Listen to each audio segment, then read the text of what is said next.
Welcome to APEC classes. Today we discuss the solved example based on source transformation and Kirchhoff law. Okay, explain the Kirchhoff law. Okay, in previous lecture हम लोग क्या क्या पढ़े थे? What is the classification of network? That is active network, passive network, linear, non-linear, unilateral and bilateral network. Okay, and what is the active element, what is the passive element, okay, and what is the circuit or network. Okay, today we discuss solved examples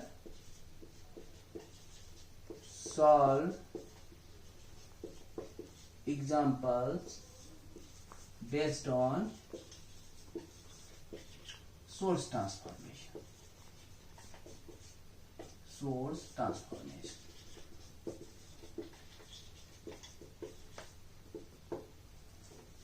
ठीक है, तो इस पे एक question जो हमारा, किसी भी क्वेश्चन हम लोग यूज कर सकते हैं using source transformation. Suppose voltage to current and current to voltage. ठीक है, इसमें क्वेश्चन हमारा फर्स्ट है, example number first. Find the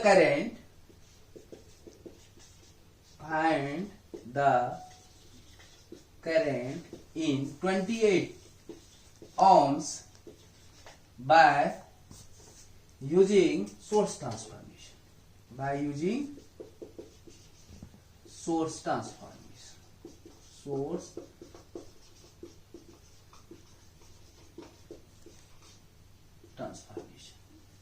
okay, तो किसमें करंट फाइंड करना है हम लोगों को? 28 में.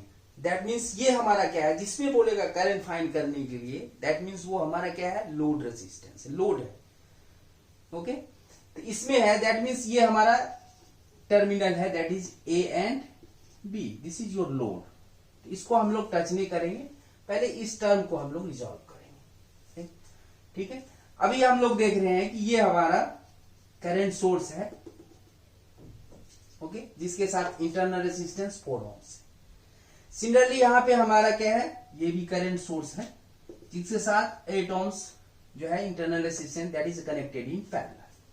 ठीक है, तो फर्स्ट इसको हम लोग चेंज करेंगे करंट वोल्टेज, क्योंकि इसको हम लोग सॉल्व नहीं कर पा रहे हैं अभी, क्योंकि बीच में क्या है? लोड है कनेक्टेड. यदि ये नहीं रहता लोड कनेक्ट, सपोज यहां नहीं रहता लोड कनेक्ट, ये ऐसे रहता, तो हम लोग सॉल्व कर सकते थे. दैट मीन्स ये करंट अपवर्ड है, तो 10 - 5 तो कितना हो जाता? 5 एम्पियर. एंड 8 और 4 किस में है? पैरेलल में. तो इसको सॉल्व कर लेते. ओके, लेकिन यहां पे हमारा क्या है? लोड कनेक्ट है, जो जिसमें हम लोगों को करंट फाइंड करना है, दैट इज 28 ohms. ओके, और इसको हम लोग रिड्यूस नहीं कर पा रहे हैं, इसलिए इसको हम लोग चेंज करेंगे वोल्टेज में. सपोज पहले इसको हम लोग करते हैं, तो V इक्वल टू क्या होता है हमारा? I into R. I की वैल्यू कितना है? 10 इंटू 4 कितना हो गया? 40 वोल्ट. तो जो रेसिस्टेंस करंट सोर्स के साथ पैरेलल में है, वो हमारा इस वोल्टेज के सोर्स के साथ किस में आ जाएगा? सीरीज में. तो सबसे पहले हम लोग यहां पे डायग्राम बनाएंगे. -2 plus, tail is negative, head is positive. कितना वोल्ट? 40 वोल्ट. जो रेसिस्टेंस इसके साथ पैरेलल में है, इसके साथ किस में आ जाएगा? सीरीज में. 4 आ गया. बाकी हमारा ये हमारा 28 है. 28 को हम लोग कुछ नहीं करेंगे अभी, एज इट रहने देंगे 28 को. सिमिलरली ये करंट सोर्स भी यदि ऐसे रख देंगे, यहां पे ड्रॉ करते हैं सपोज, तब भी हमारा सॉल्व नहीं होगा. चेक करते हैं.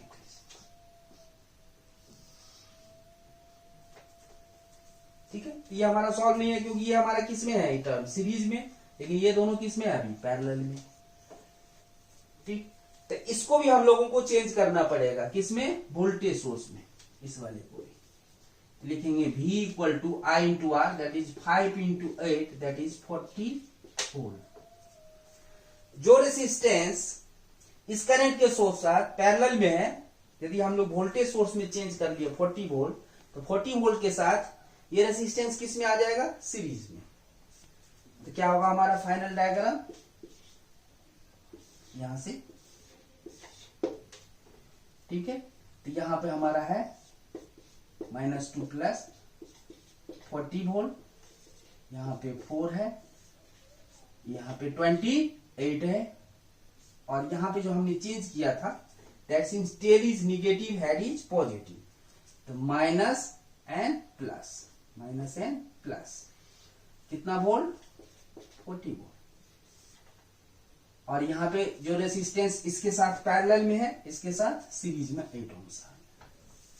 अब हमारा सब किस में है, देखो ये हमारा किस में है, सीरीज में, तो यहां से आई की value in this terminal A and B, तो I equal to same potential पे है, ये देखो यहां से क्लॉकवाइज चलेंगे तो -2 प्लस ये भी इंक्रीज हो रहा है, यहां भी -2 प्लस इंक्रीज हो, तो 40 plus 40 divide by 28 plus 8 plus 4 that is 40 80 divide by 40 that is equal to 2 ampere. तो फाइनल आंसर लिखेंगे I 28 ohms equal to 2 ampere. ठीक है, तो this is your answer. Clear है? Next question, example number 2, convert the following network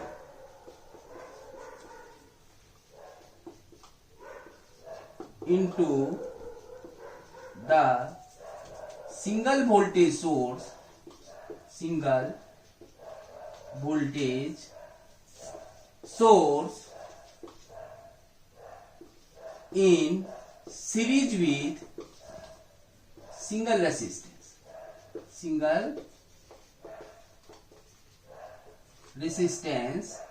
using source transformation.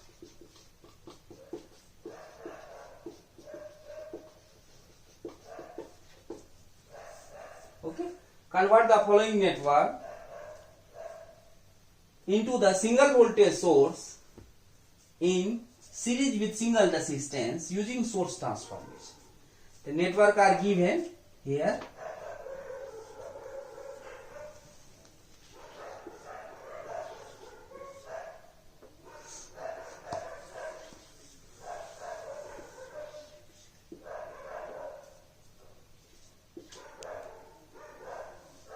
-2 plus, here 1 ohms, 2 ohms, 6 volt, and this is your A terminal. Similarly,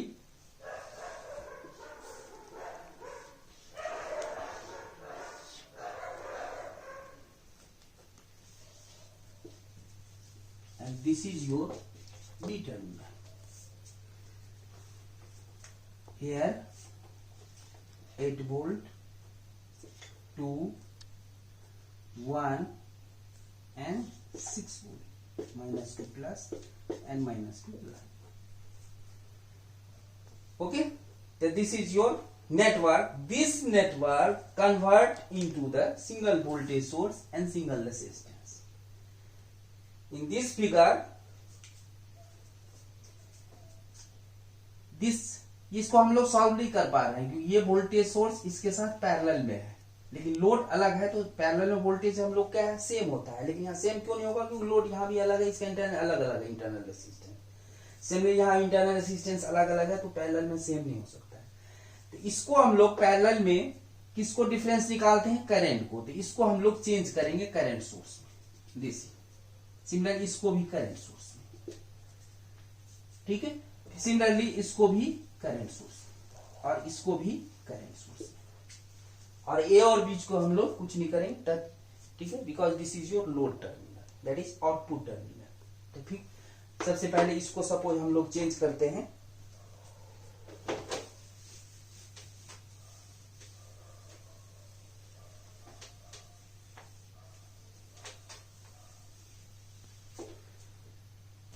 okay, इसको यदि हम लोग change करते हैं तो करंट क्या होता है, I equal to V by R, 3/1 that is 3 ampere,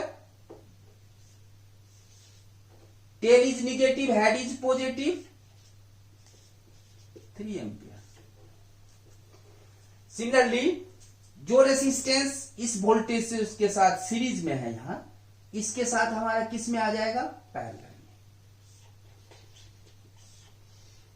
ये अभी किस में है, नहीं है पैरेलल में, तो यहां टर्मिनल हम लोग बढ़ाएंगे क्योंकि आगे है टर्मिनल, ठीक है। अब यह हमारा आ गया पैरेलल, ठीक है। सिमिलरली इसको यदि हम लोग चेंज करते हैं तो I equal to V by R, 6/2 that is 3 ampere, 3 ampere, tail is negative, head is positive, tail is negative, head is positive, tail to head, ठीक है। जो रेसिस्टेंस सीरीज में है 6 वोल्ट के साथ कितना है, 2 है, तो इसके साथ हम लोग किस में कर देंगे, पैरेलल, ये 2 and this is your A terminal, ठीक है। अब सिमिलरली इसको हम लोग चेंज करते हैं तो यहां कितना आ जाएगा, 6/1, करंट सोर्स में चेंज कर रहे हैं, वोल्टेज सोर्स है, ये रेसिस्टेंस है, तो I equal to 6/1 that is 6 ampere, tail is negative, head is positive, 6 ampere. जो रेसिस्टेंस इसके साथ सीरीज में है इस एम्पियर एमीटर के साथ किस में आ जाएगा, पैरेलल, 1 ohms। सिमिलरली यहां 8/2 तो कितना एम्पियर आ जाएगा, 4 ampere, tail is negative, head is positive, 4 ampere. जो रेसिस्टेंस इसके साथ सीरीज में है इसके साथ किस में आ जाएगा, पैरेलल, ये हमारा कितना हो गया, 2 ohms, ठीक है। अब इस डायग्राम में देख रहे हैं कि ये हमारा करंट है, ये भी करंट है, तो डिफरेंस पैरेलल में हम लोग निकालते हैं, तो दोनों कहां अपवर्ड जा रहा है, सेम डायरेक्शन है, ऐड हो जाएगा, अपवर्ड मीन सेम डायरेक्शन, तो दोनों को ऐड करेंगे तो कितना हो जाएगा, 6 + 4 10, 6 + 4 10, ठीक है। तो यहां पे हमारा हो गया 10 एम्पियर, और ये रेसिस्टेंस किस में है, पैरेलल में, तो 2 × 1 R1 × R2 divide by R1 + R2। जब भी दो ब्रांच कोई पैरेलल में हो तो 1/R इक्विवेलेंट इक्वल टू क्या होता है, 1/R1 + 1/R2, फिर उसको हम लोग उल्टा ले जाते हैं, that is R equivalent equal to R1 × R2 divide by R1। तो फाइनली याद रखना है कि जब भी दो रेसिस्टेंस पैरेलल में हो तो product of arms that is R1 × R2 divide by R1 + R2, तो 2 × 1 divide by 2 + 1 that is 2/3। Similarly यहां भी देख ले हम लोग 3 एम्पियर और ये 3 एम्पियर दोनों किस डायरेक्शन में जा रहे हैं, सेम डायरेक्शन में, तो कितना हो जाएगा, ऐड हो जाएगा, कितना एम्पियर हो गया, 3 + 3 6 एम्पियर। और ये दोनों रेसिस्टेंस 1 और 2 ohms किस में है, पैरेलल में, तो फिर सिमिलरली वही 2 × 1 डिवाइड बाय 2 + 1, तो कितना हो गया हमारा, ये 2/3।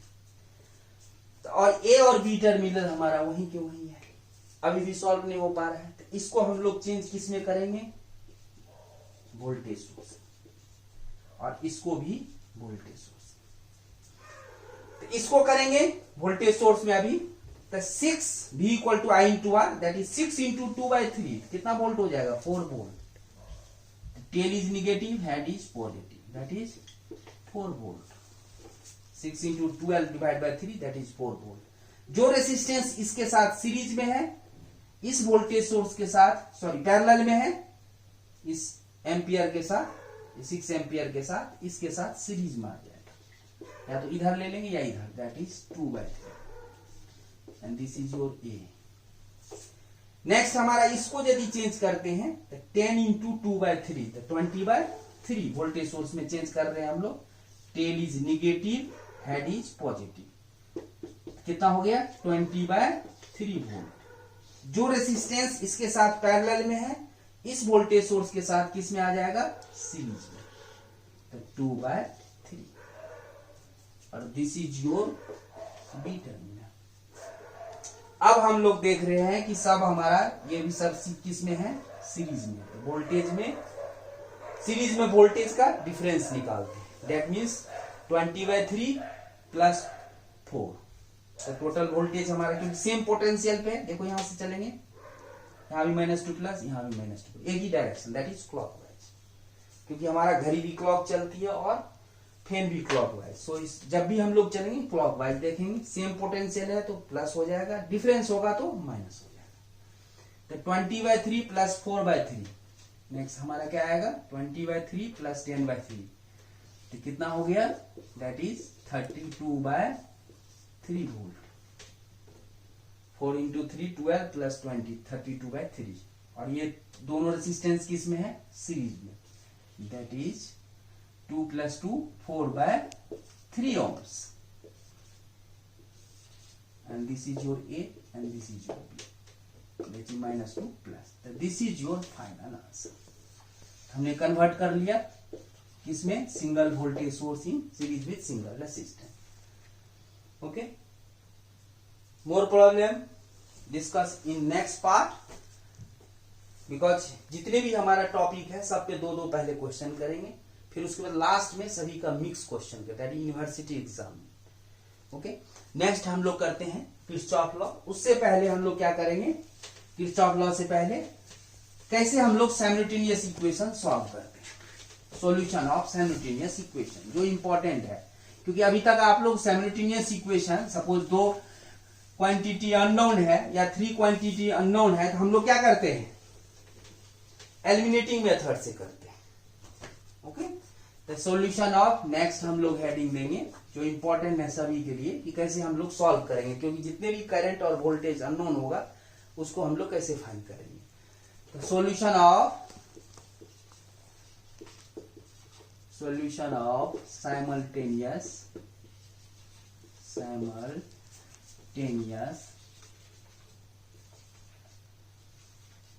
Equation.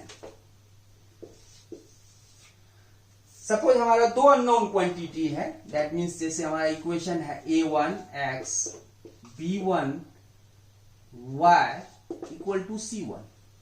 Similarly a2x plus b2y = c2। 2 equation given है, ठीक है।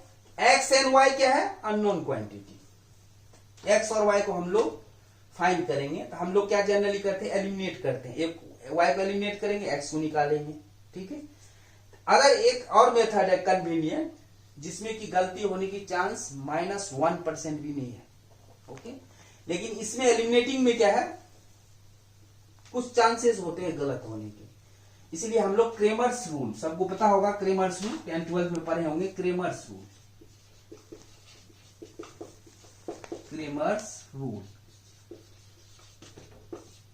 ठीक है। क्रेमर्स रूल में सबसे पहले हम लोग डिटर्मिनेंट निकालते हैं, डिटर्मिनेंट डेल इक्वल टू क्या होता है, जो वेरिएबल कांस्टेंट कोएफिशिएंट है, जैसे x और y का कोएफिशिएंट, जैसे a1 b1 a2 b2, ठीक है। तो उसको लेते हैं तो डिटर्मिनेंट डेल निकलता है, that is a1 b1 a2 and b2। इसका तो वैल्यू पता होगा, कैसे निकालेंगे, this into this minus this into this, that means a1 b2 minus a2 b1। Similarly, del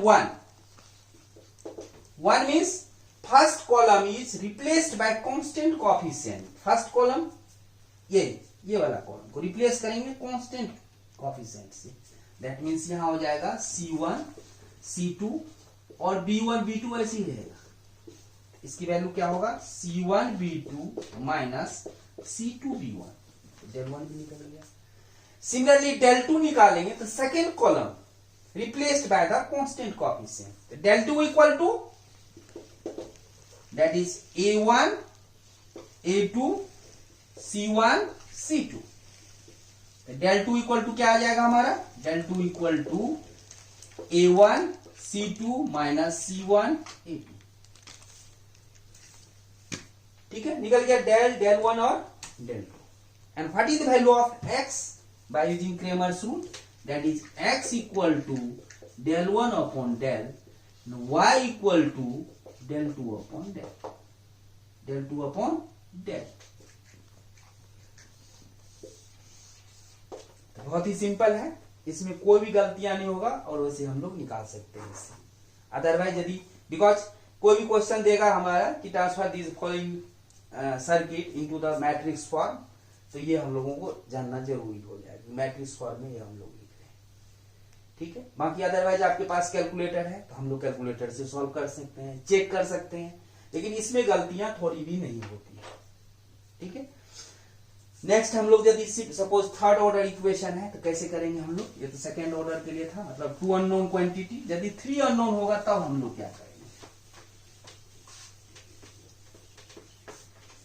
ठीक है। इसी में थ्री अननोन के लिए हम लोग करेंगे, ठीक है, plus C1Z equal to D1 and plus C2Z equal to D2।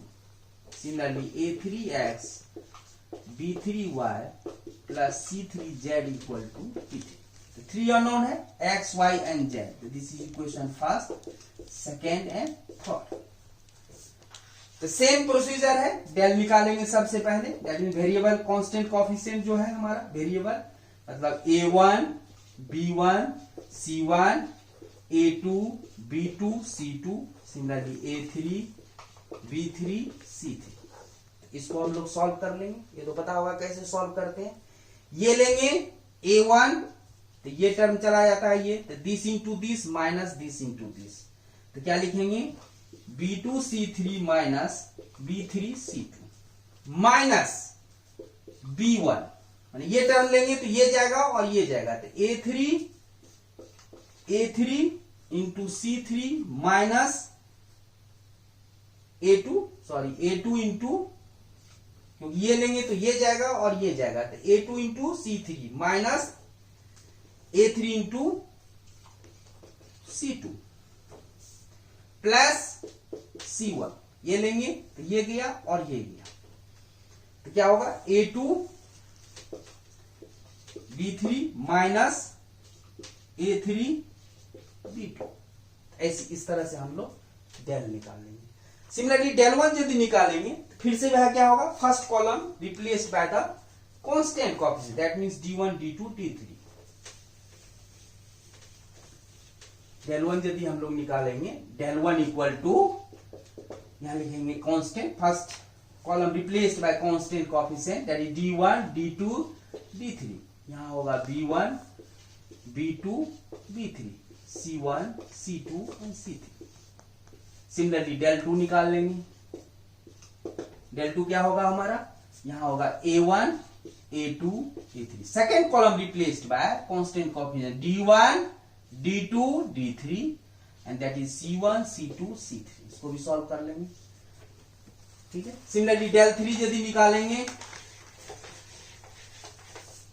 Del 3 क्या है हमारा, third column replaced bye constant coefficient, that mean D1 D2 D3। यहां क्या होगा A1 A2 A3 B1 B2 D3, del 3 भी निकल गया, ठीक है। तो थोड़ा कॉम्प्लिकेटेड में टाइम लगेगा, लेकिन गलती होने की चांस इसमें नहीं है। तो यहां पे हमारा x इक्वल टू क्या लिखेंगे, del 1 upon del, y equal to del 2 upon del and z equal to del 3 upon del.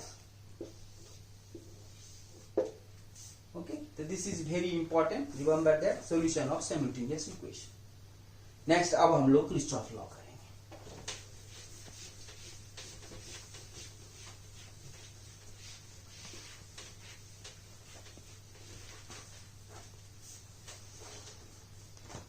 ठीक है, तो first we discuss, then we write Kirchhoff law. There are 2 law, first and second law, ठीक है। कितने law होते हैं Kirchhoff, 2 law, ठीक है। फर्स्ट लॉ किसको बोलते हैं, Kirchhoff current law, that is junction law. Second किसको बोलते हैं, Kirchhoff voltage law, that is KVL. तो first is KCL, junction law, second one is KVL, that is Kirchhoff voltage law, that is mesh law, also known as mesh law. Okay, तो what is the Kirchhoff current law, the algebraic sum of current meeting at a point or node or junction is equal to 0. Again repeat, the algebraic sum of the current meeting at a point or node or junction is equal to 0. So what is the meaning of point, node और junction? Node और junction मतलब क्या होता है, यदि जहां पे more than 2 branch meet करेगा, ठीक है, मोर देन 2 ब्रांच, तो उसको बोलते हैं हम लोग जंक्शन, या उसी को बोलते हैं हम लोग नोड, या उसी को बोलते हैं हम लोग पॉइंट्स, ठीक है. Again repeat, what is the first law, that is Kirchhoff current law. The algebraic sum of current meeting at a point or junction or node is equal to 0. In other words, sum of incoming current towards the junction or node or points equal to the sum of outgoing current away from the junction, nodes or points. Similarly, Kirchhoff voltage law, that is second law. What is Kirchhoff voltage law? The algebraic sum of voltage or EMF, the algebraic sum of voltage or EMF in any closed path, loop or mesh is equal to 0. In other words, sum of EMF induced in any closed path, loop or mesh is equal to the product of current and resistance. Product of current and resistance. Clear है? Kirchhoff current law and Kirchhoff voltage law. Voltage law को ही बोलते हैं हम लोग mesh law, and Kirchhoff current law को ही बोलते हैं junction law. That is nodal analysis. इसका एप्लीकेशन कहां करेंगे? नोड पे लगाएंगे. That is nodal analysis. सबका एक ही एम है, जितने भी हम लोग करें, Kirchhoff voltage law, Kirchhoff current law या source law, find the current. Current किस में आएगा? लोड में. That is remember that current वैसे बिना लोड का करंट की वैल्यू पता नहीं होगी. सपोज यहाँ हमारा स्विच है, हम बोलते हैं इसमें सप्लाई है, कैसे पता चलेगा सप्लाई है? ये हमारा पॉइंट है, बोर्ड है, स्विच बोर्ड, यहाँ पे हमने हाथ लगा. ये हाथ जब तक लगाएंगे नहीं तो नहीं पता चलेगा कि ये हमारा, तो जो हमारा हैंड है जैसे हमने टच किया, दैट मीन्स ये क्या हुआ? लोड है. अदरवाइज इसमें नहीं है करंट. तो जहां भी बोलेगा करंट फाइंड करने, दैट मीन्स वो लोड है. और जितने भी थ्योरम है to find the current generally. ठीक है, तो अब एक्सप्लेन करते हैं Kirchhoff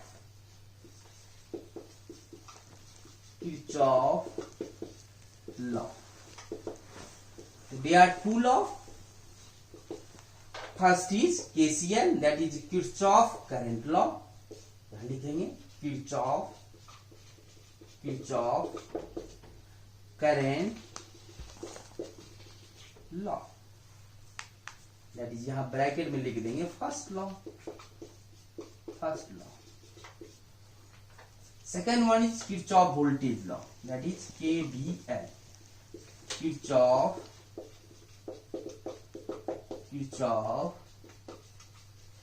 voltage law, that is second law.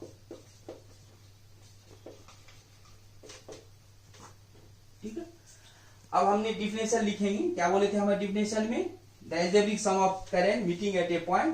तो right on the definition. What is the first हम लोग करेंगे किरचॉफ करंट लॉ, देन करेंगे किरचॉफ वोल्टेज लॉ. तो एक बाय एक.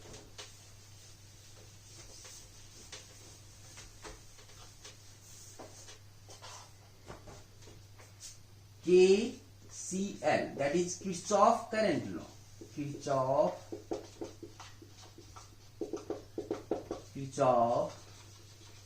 current law, that is first law. इसको हम लोग नोडल एनालिसिस कहां यूज करते हैं? Nodal analysis. ठीक है, तो क्या लिखेंगे? Right on the algebraic sum of the current. Kirchhoff, write down in Kirchhoff current law. The algebraic sum of current meeting at a point or junction or node is equal to 0. Full stop. Paragraph change. In other words, sum of incoming currents towards the junction is equal to the sum of outgoing current away from the junction or node or points. Is it clear? Example में क्या होगा? जब diagram हम लोग बनाएंगे सम of incoming current, suppose ये हमारा nodes है, this is your node. More than कितने ब्रांच है यहाँ पे मीट कर रहा है? 1 2 3 4. सपोज ये हमने दे दिया, कोई भी डायरेक्शन ले लेंगे, I1, ये गिवन है I2, और ये हमारा I3, और ये हमारा I4। ठीक है, द सम ऑफ, पहला डिफिनेशन क्या है, the algebraic sum of current meeting at A point और नोड और junction, this is your junction. Suppose ये O पॉइंट ले लेते हैं, तो पहला डिफिनेशन से क्या होगा, अप्लाई लिखेंगे KCL at O, apply KCL at node O। पहले डिफिनेशन से द एल्जेब्रिक सम, मैंने ये जो नोड पे मिल रहा है इसका एल्जेब्रिक सम करना है। दैट मीन्स यदि हम लोग नोड की तरफ ये करंट आ रहा है तो प्लस, जा रहा है तो माइनस, या उसका उल्टा ले सकते हैं, आ रहा है तो माइनस, जा रहा है तो प्लस, अपनी मर्जी है, कुछ भी ले सकते हैं। लेकिन एक आ रहा है तो प्लस, जा रहा है तो माइनस, या जा रहा है तो प्लस, आ रहा है तो network junction, away from junction. ठीक है, तो क्या होगा, सपोज आ रहा को हम लोग प्लस ले रहे थे, क्या लिखेंगे I1, ये भी I2 भी जा रहा है अंदर नोड की तरफ, I2 प्लस I4 भी जा रहा है, माइनस I3 इक्वल टू, क्योंकि ये आउटवर्ड्स जा रहा है।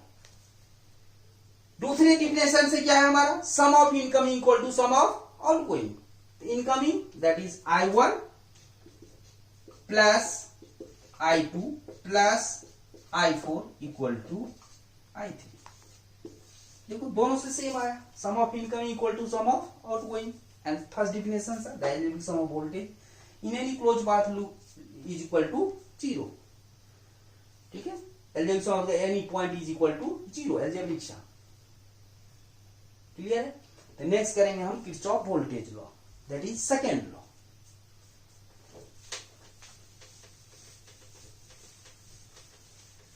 ये जो किरचॉफ लॉ है, एक्सप्लेन द किरचॉफ लॉ, ये क्वेश्चन आया हुआ है यूनिवर्सिटी एग्जाम में 5 मार्क्स का, this is very important. Explain the Kirchhoff law, that is for 5 marks. ठीक है, 2 से 3 बार आया हुआ है। तो सेकेंड हम लोग कर रहे हैं KVL, that is Kirchhoff voltage law, that is second law. इसको हम लोग बोलते हैं mesh law, mesh law, this is also known as mesh law. Okay, that is second law. ठीक है, तो एक हम लोग सर्किट लेंगे, पहले इसका डिफिनेशन क्या होगा, write on the definition, that is Kirchhoff voltage. The algebraic sum of voltage, write down, the algebraic sum of voltage और EMF in any close path और लूप और mesh is equal to 0। Again repeat, the algebraic sum of voltage और EMF in any close path और loop और mesh is equal to 0। In other words, sum of EMF or voltage in any closed path or loop or mesh is equal to product of current and resistance. Is it clear?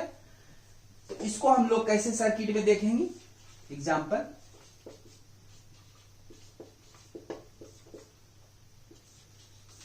This is R1,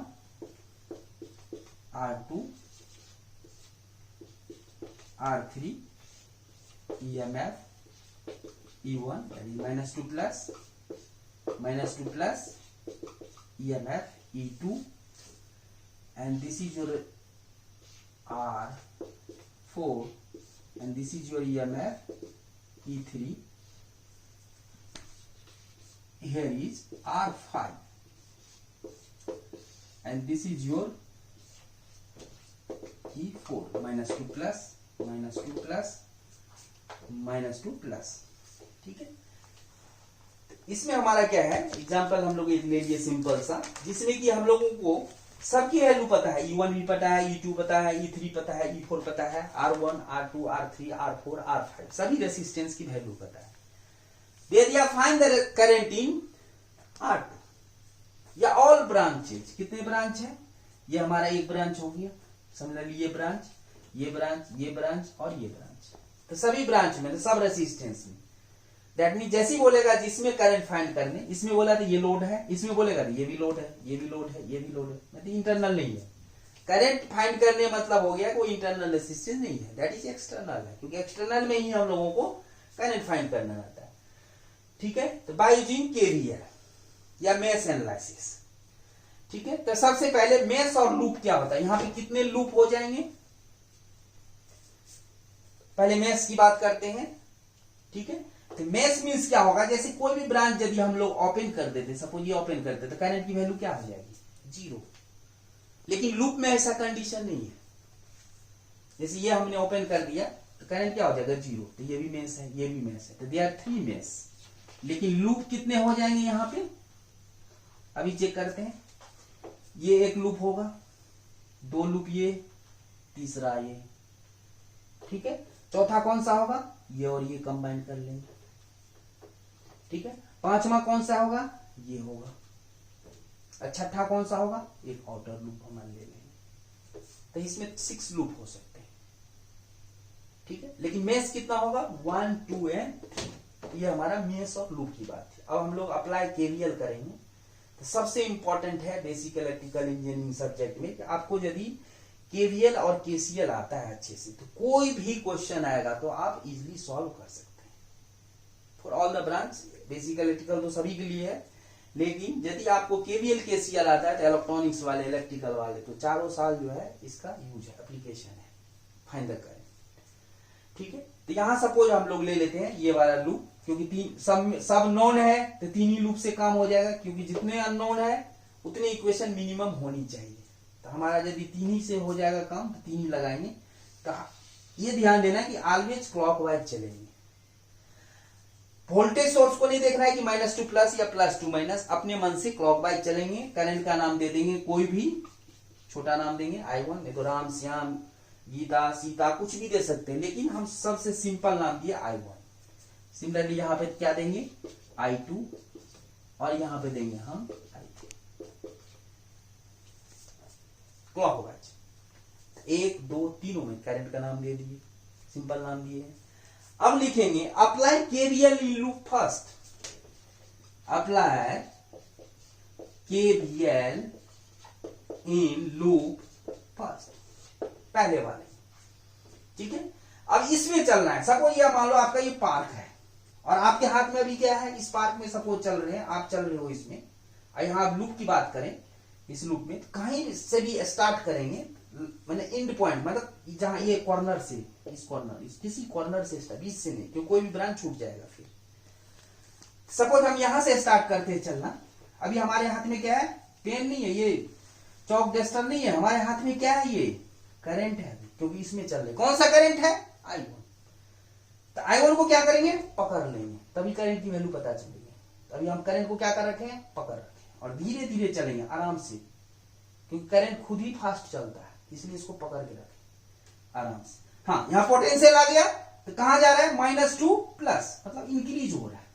तो जैसे ही -2 plus चलेंगे तो increase हो रहा है, तो positive लिखेंगे, हमने पॉजिटिव लिख दिया E1। फिर हम आगे बढ़ेंगे, क्या हमारे हाथ में अभी करंट, I1, आराम से चलेंगे। जैसी रेसिस्टेंस आएगा, ड्रॉप होता है रेसिस्टेंस के अक्रॉस, तो माइनस, जैसी रेसिस्टेंस आएगा माइनस R1। करंट कौन सा है हमारे हाथ में, I1।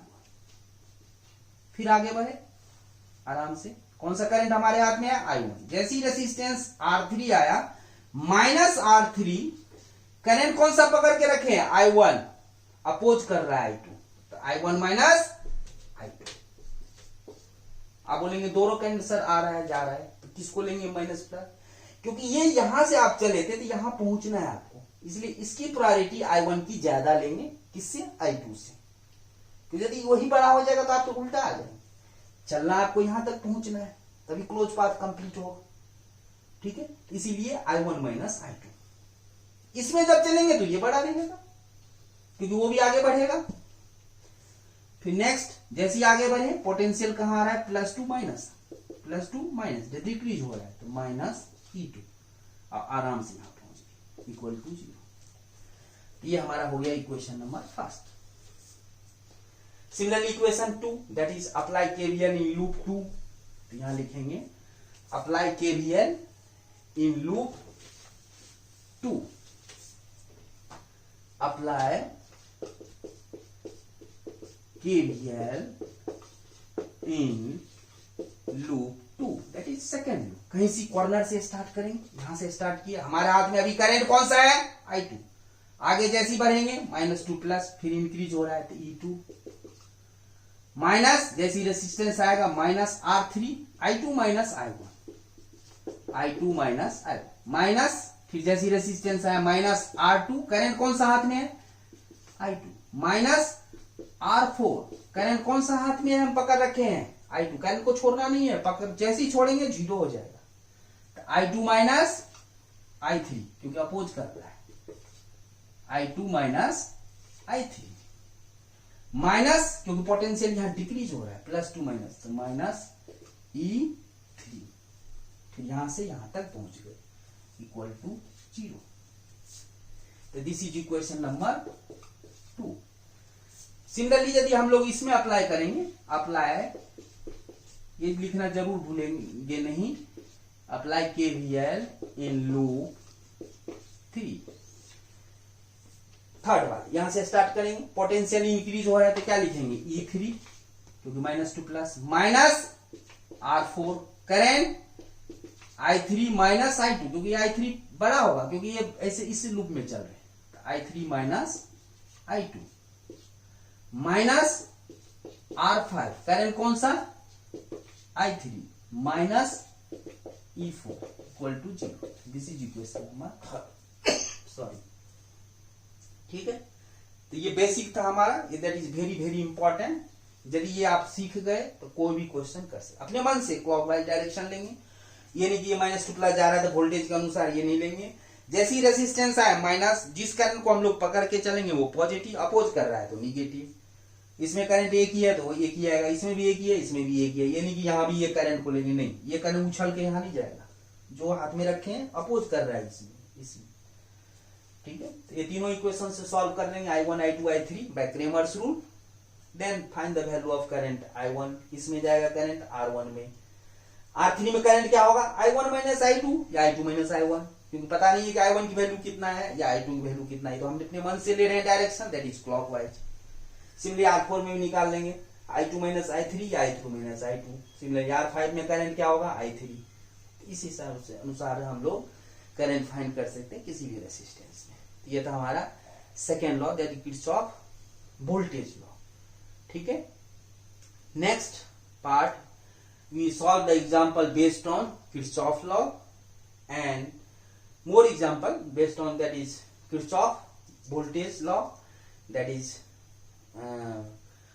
loop analysis, mesh analysis, second that is Kirchhoff current law, that is nodal analysis। तो 7 to 8 क्वेश्चन करेंगे इस पे, फिर हम आगे लोग करेंगे that is source star delta and delta star transformation. Thank you very much, thank you.